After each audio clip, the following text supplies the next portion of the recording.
Welcome to English Simple Hub. It is wonderful to be back. I have to be honest with you right off the bat. I find it incredibly ironic that we're sitting down today to do a deep dive on the topic of concentration. Oh, yeah. Because, and I'm not proud to admit this, I think I've checked my phone about 4 or 5 times just while getting my coffee ready for this. Only 4 or 5. Honestly, in the modern world, you're probably doing better than most people. It's a real struggle. But, that lack of focus is exactly what makes today's source material so interesting to me. We aren't just talking about how to focus in a general sense. No. We're doing a deep dive into the IELTS Speaking Test Part 1, specifically tackling questions about concentration. Right, and this is a topic that comes up constantly. It seems so simple on the surface. Can you concentrate?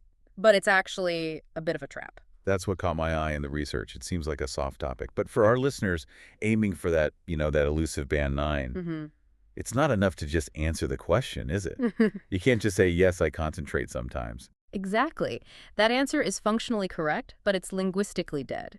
If you are aiming for a band 9, the bar is so much higher. Right. It isn't just about communication. It's about precision. It's about showing the examiner you have a vast vocabulary range, that you understand natural collocations, and you have that idiomatic flow. You need to show them you're the captain of the ship, not just a passenger. That is a great way to put it. You need to demonstrate control.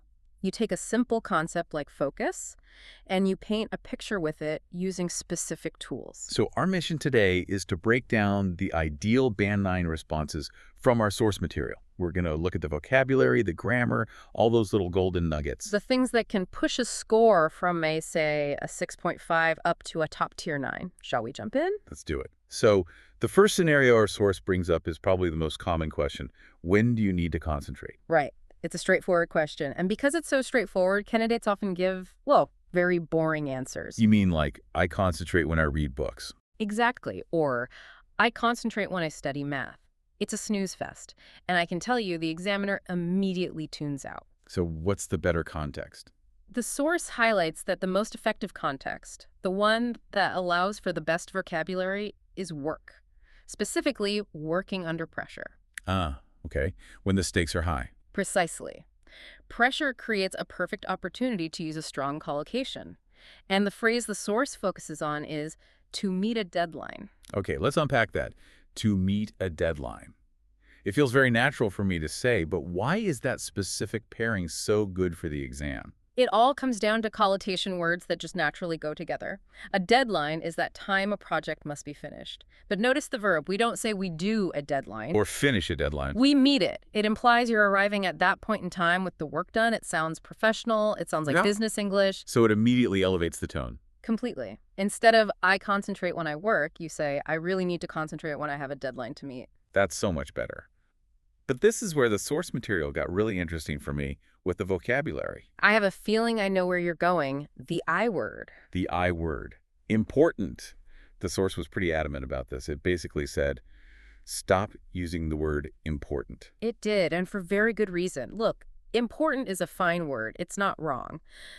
But it is one of the most overused words in the IELTS exam. Examiners must hear it 1,000 times a day. They do. It is important to study. My family is important. It's vanilla ice cream. It's fine, but it's not winning any awards. Right. And Band 9 is not about playing it safe. Exactly. You're trying to showcase your range. So what's the upgrade? If I can't use important, what do I replace it with? The source gives us a beautiful list of synonyms, words that carry much more weight. Crucial, imperative, vital, essential. I really like imperative. It sounds so much more urgent. It is imperative that I stay focused. It changes the entire tone, doesn't it? It sounds authoritative. Important is general. Imperative implies there will be consequences if you don't do it. And the source also mentioned another good phrase, something about the task. Yes, complete the task on time. It's a subtle distinction, but using task instead of just job or thing is more specific. And on time links back to the deadline, of course. Exactly. So let's try this. I'll give you a Band 6 answer, and you give me the Band 9 version based on what we've just discussed. Okay, I'm ready.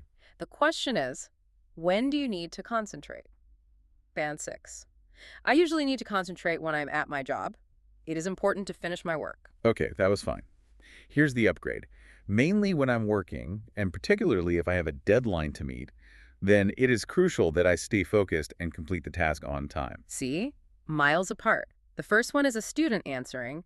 The second is a professional explaining their workflow. It's richer, it just flows better. And that grammar, particularly if I have a deadline, that conditional structure adds complexity that examiners are listening for. Okay, so we've established when we need to concentrate. But, as I admitted earlier, staying concentrated is the hard part. The real challenge. Which leads to the next question from the source. What might distract you when you're trying to stay focused? Yes, the enemy of concentration. Distractions. The source breaks this down into two categories. The stuff outside and the stuff inside. Correct. External and internal. External is what you'd expect. Social media, emails, messages, pinging on your phone. The usual suspects. The usual suspects. But the internal distractions. That's where you can really show off your vocabulary. The source mentions one's own thoughts. Which is a bit more abstract, but I get it. It is, and this brings us to a major tip from the source that I think is one of the most valuable takeaways. Word families. I love this concept. It's about squeezing the most value out of a single root word. Precisely. Examiners love it. It shows you understand grammar. So, take our word. Distraction. We have the verb. To distract. Social media distracts me. Simple. Then the noun. A distraction. You changed the structure. Social media is a major distraction. And the adjective. Distracted. As in, I get distracted easily. Being able to switch between these forms, verb, noun, adjective, is a hallmark of a high-level speaker. It stops you from sounding repetitive. Now, there was one specific deep dive word in the source about internal distraction that I found really interesting. But it's a bit of a tongue twister. You must mean procrastinator. Yes, procrastinator. You almost had to concentrate just to say it. It is a complex word, and the source defines the whole family. To procrastinate is the verb to delay. Procrastination is the noun, the action of delaying. And the procrastinator is the person, the one who puts things off. Puts things off. That's a great phrasal verb, and the source actually gives some very practical advice here. Which is? If you're in the exam, you're nervous, and you're worried you might mispronounce procrastinator? Just don't say it. Don't say it. Don't trip over your own feet. Use the phrasal verb instead. I tend to put things off. It's clear, natural, and sounds very idiomatic. That's really good advice. It's better to be clear than to try too hard and fail. Absolutely. But if you can say it comfortably, then go for it. I am a procrastinator shows high-level vocabulary. Speaking of procrastination, the source had an idiom that I absolutely fell in love with. It feels almost literary. Procrastination is the thief of time. The thief of time. It's so dramatic. I love it. It is, but it's also incredibly accurate. The source explains that it steals time because you spend more time worrying about the task than you would have spent just doing it. Okay, I feel personally attacked. That is exactly what I do. I'll have a 20-minute email to write, and I'll spend 3 hours thinking about writing it. We've all been there. The source gives that exact example. A task takes 30 minutes, but you waste hours dreading it. So the thief isn't just stealing the future, it's stealing the present with anxiety. Exactly. And imagine dropping an idiom like that in part 1. You say, well, as they say, procrastination is the thief of time. That is definite Band 9 material. You just have to make sure it doesn't sound too scripted. Right. Introduce it naturally, as the saying goes. Or I really believe that. It adds so much flavor. You know, I want to take a quick second here to connect with our listeners. We are talking about English as a global language, and it's always fascinating to see where our community is. So I want to ask you directly, please comment below which country you are watching from. We'd love to see. It really is amazing to see. It helps us know our audience, too. Okay, so moving on, we've talked about the problem distraction, the thief of time. Now for the solutions. The next question. What do you do to help you concentrate? And this is where phrasal verbs are your best friend again. You want to sound natural, use phrasal verbs. The source listed a few. Switch off. Switch off the phone. Very common. Power it down, or at least put it on silent. Then there was close, like close social media. Right, which in this context doesn't mean deleting your account forever, just closing the tab or the app. And then my favorite, shout out to world. That's a powerful one. Does that mean I have to go live in a cabin in the woods? Because sometimes that sounds pretty good. In a way, maybe. But the source defines it as being so focused on something, you're not distracted by anything around you. You create a bubble of focus. Headphones on, door locked. I get it. But here is where the source got really human and interesting. The difference between the ideal and the reality. Yes, because we'd all like to say, I switch off my phone and shut out the world. But is that true? For me, usually not. The source actually encourages honesty here. It suggests using the phrase, I'm guilty of checking. I'm guilty of checking my phone. Exactly. You use guilty of when you're doing something you know is counterproductive or a bad thing. You know, that honesty adds so much character to an answer, it sounds less like a robot. And that's what gets you a higher score. Fluency is about naturalness. Think about the grammar. I'd like to say I shut out the world, but the reality is I'm guilty of checking my messages constantly. Oh, that's a great structure. It shows contrast. I'd like to say X, but the reality is Y. That's it. It's the sweet spot between personality and technical skill. Okay, so last big question from the source. It's a simple one. Yeah. Is it difficult for you to stay focused on something? Right. And imagine a candidate just says, yes. Boring. Short. No points. So the source highlights discourse markers to start strong. Instead of a naked yes, you use. Without a doubt, yes. Without a doubt, yes. It's emphatic. It signals to the examiner that you're sure of your answer and you're about to explain why.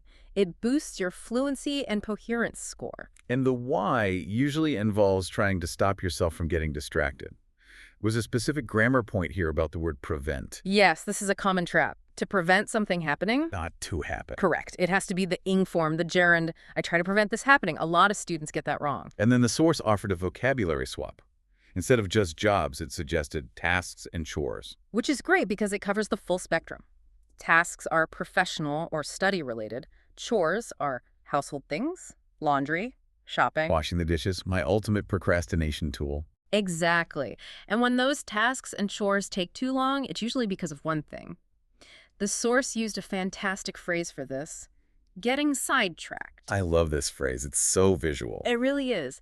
Imagine you're on a main path. That's your task.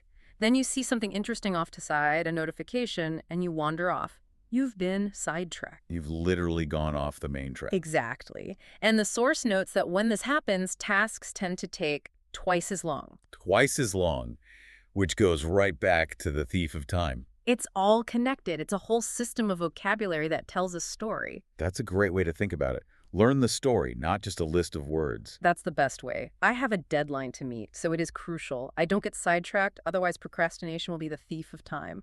Wow. You just summarized the entire deep dive in one sentence. That was impressive. Well, that's the goal. We want you to be able to construct sentences just like that. Before we wrap up, I want to do a quick learning check with our listeners. We've thrown a lot of great vocabulary at you. Sidetracked, thief of time, shut out the world. Crucial, imperative. I want you to comment below which phrase you learned today. Pick your favorite one and just write it in the comments. It really helps to write it down. It cements it in your memory. Absolutely. So to summarize the Band 9 mission on this topic, what's the key takeaway? I'd say it's specificity and honesty. Don't use bland words like important. Use crucial. Use specific idioms like get sidetracked. And don't be afraid to be human and admit you're guilty of checking your phone. That combination of precision and personality is what gets you to the top. And here's a final provocative thought for you to chew on. The source mentioned something that really stuck with me. We often spend more time worrying about a task than the task actually takes to complete. The 30-minute rule. Exactly. So my question to you listening is, what is the task you are putting off right now? Is it possible it will only take 30 minutes and you've already spent hours worrying about it? Oof. That hits close to home. I think I have an email I need to write immediately. Go meet that deadline, shut out the world, and get it done. I will. And for everyone listening, if you want to keep improving your score and get more of these deep dives, please subscribe to the channel for more IELTS podcasts. See you next time. Bye for now.